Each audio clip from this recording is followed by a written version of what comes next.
Welcome to my channel. In today's video, I'll show you how to fix Snapchat Director Mode not working. Let's get started. First, open the Snapchat app on your mobile device. Check whether the Director Mode feature is available in your Snapchat app. If you can't find Director Mode, close Snapchat and open the Play Store. Tap on the Search tab at the bottom of the screen and search for Snapchat Director. Look through the search results for Snapchat Director Mode or anything related to it. If you still can't find anything, it likely means a feature isn't available in your country or region yet.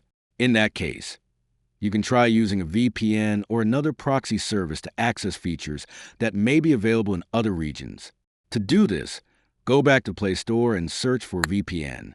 Choose a VPN app with good ratings and reviews, then download and install it.